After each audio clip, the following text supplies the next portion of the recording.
Hi, I'm patnull, and today we're going to be talking about chapter basics. Things that should probably go in every chapter, some tips, some do's and don'ts, and some things that are entirely your decision, so all I can offer are some guidelines which hopefully will be of some use to you. Should be fun. And we'll get to that on the other side of this brief intro. So hit it, maestro! I actually don't have a maestro. I just say that to feel important, so please forgive me.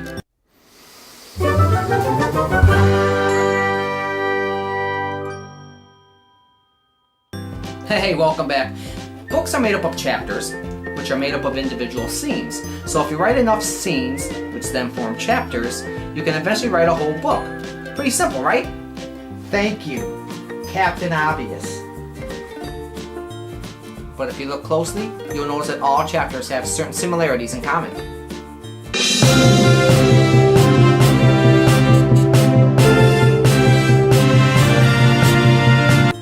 Similarity number one, voice. Every chapter has a voice.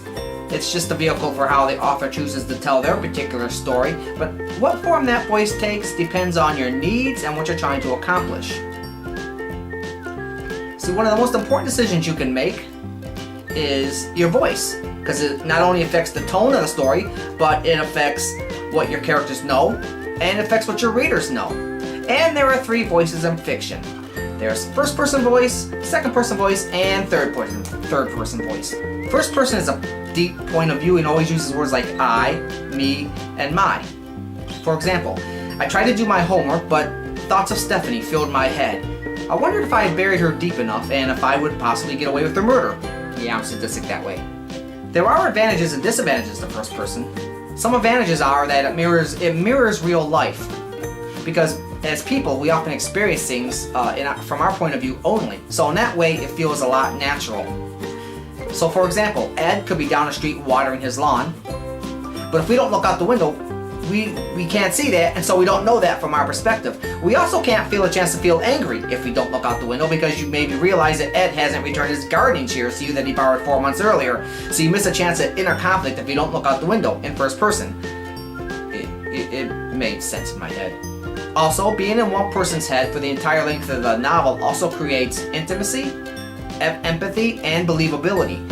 It's a lot easier to create that connection between the narrator and the reader in first person, just because of the nature of the voice itself. Because it feels more natural, more like you're talking to the reader.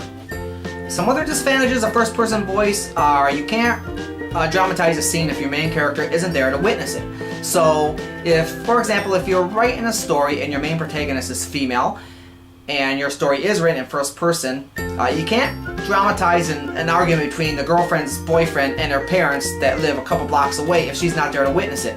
You can't dramatize it. Indeed, she can't even know that happened unless someone tells her, like the boyfriend or the father who unexpectedly shows up to tell her not so nice terms that she can no longer see the boyfriend because he is too good for her, because she's trailer trash and he is pretty wealthy.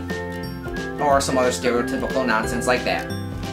Another disadvantage of first-person writing is that the prose can become tedious or repetitious because too many sentences start with I or have I in them. Also, it's very hard to work in physical descriptions of your main character in first-person voice because obviously the person narrating knows what they look like, so they're not going to be describing themselves unless you have them look in a mirror. But I wouldn't have them do that because A, it's easy, 2, it's overdone, and 3, there are better ways to work in physical descriptions without them having to look in the mirror. Also, in the opening, readers are going to be wondering who I is, so make sure you work in a name somewhere, either within the first couple paragraphs, or at least on the first page. Another disadvantage, and it seems like there's quite a lot of them, is that the Viewpoint character has to have a distinctive personality. Or it will become boring pretty quickly, because since the readers are spending all of the book in that person's head, he has to have a unique personality. Something that's going to capture readers, something that's going to hook them, something that's going to engage them, something that's going to want them to spend the entire book, the entire time reading the book in this Viewpoint character's head. Also, on the same note, since it's from that same person's point of view, you're going to have the same voice, the same opinions, the same point of view, and there's going to be a danger of the writer injecting too much introspection and interior monologue.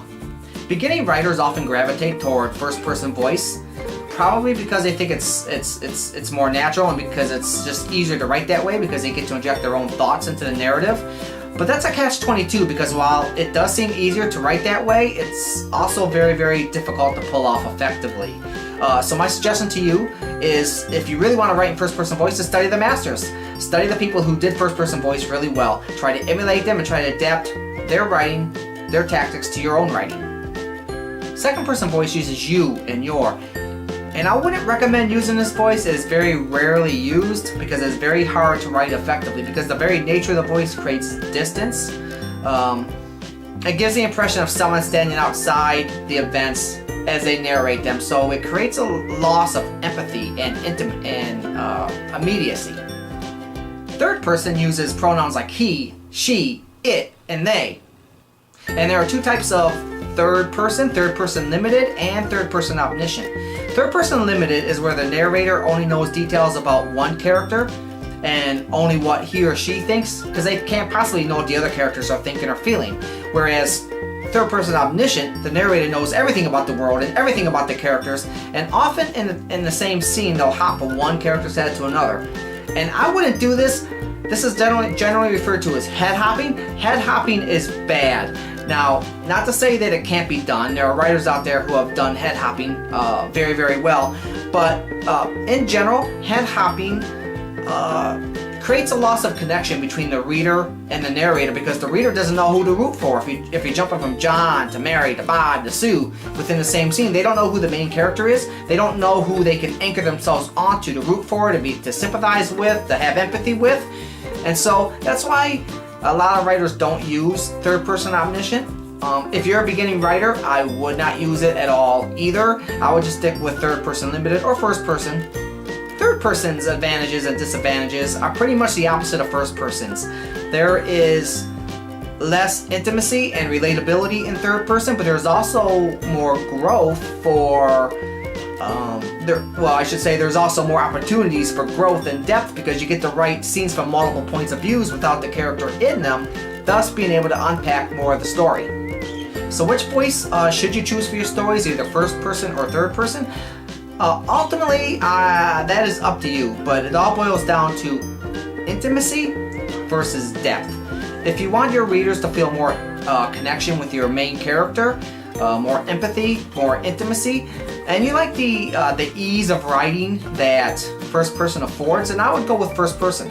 But if you like being able to write the story from multiple points of view, thus creating depth and extra development, then I would choose third person. But be consistent. Okay, don't write one chapter in first person and all of a sudden switch to third person in the next chapter. Okay, switching between first person and third person is going to be jarring for the readers, and it's going to look unprofessional and amateurish. Okay? Now, an exception might be if you're writing a story in third person and one chapter is a letter written by a character in first person. That will be okay because there are always rules. There are always exceptions. But first, you have to know the rules in order to break the rules. But in general, my advice to you is just to be consistent.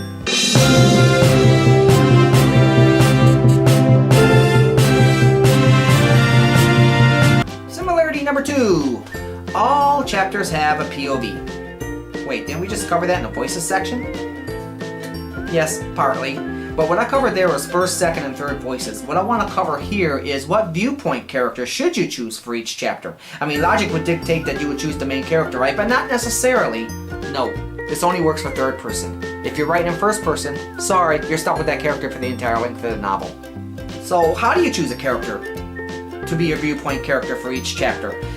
Always choose a character who has the most to lose. So if the chapter isn't coming together right, if it doesn't sound right in your ears, if it doesn't sound natural, then maybe try changing viewpoint characters. So for example, suppose a girl is held for ransom in a cabin somewhere in the woods. Instead of writing the chapter from the viewpoint of the main character rushing to save her, try changing the viewpoint to the girl trying to escape her captors. Another example, in a crowded bar, who has the most to lose? A bystander watching the bar fight, or a skinny dude defending his girlfriend's honor to a big burly thug?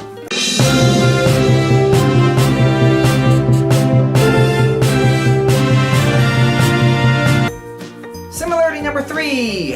Every chapter has tense. Now there are basically two types of tenses, the present tense and the past tense. The past tense sounds like it was written in the past and has an ed tacked onto the end of each verb.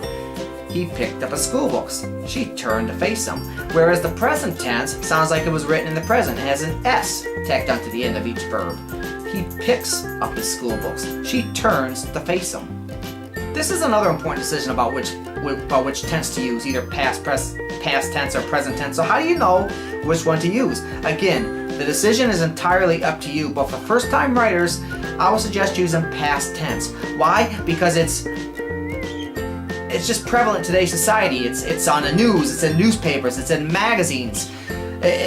People are just more familiar and comfortable with past tense because it is virtually everywhere, and present tense just feels a little strange and out of the ordinary, and it's just another hurdle for readers to jump over, another obstacle, another hoop for readers to jump through, and anything that makes a reader to do that is going to take them out of the story. So if you are undecided about what tense to use and a present tense doesn't add anything to your story, if it doesn't add anything special or unique, I would just stick with past tense. Well, that concludes part 1 of Chapter Basics. If the voice, the POV, and the tense represents the structure, the foundation, the how a story is told through a particular character's viewpoint, then part 2 is going to comprise the meat of the chapter, what actually goes into it. Things like how to begin a chapter, how to end it, how long should a chapter be, conflict, how to name your characters. That's all going to be in part 2 that I am going to post next Saturday, so please join me then. So thank you so much for joining me on this Saturday. If you liked what you saw, please like and subscribe. You can also reach me on Facebook at Patrick Sheffield Null or on Twitter Pat221. My email is also in the description. So thanks for joining me, everyone. Happy writing, and I'll see you next week. Bye-bye.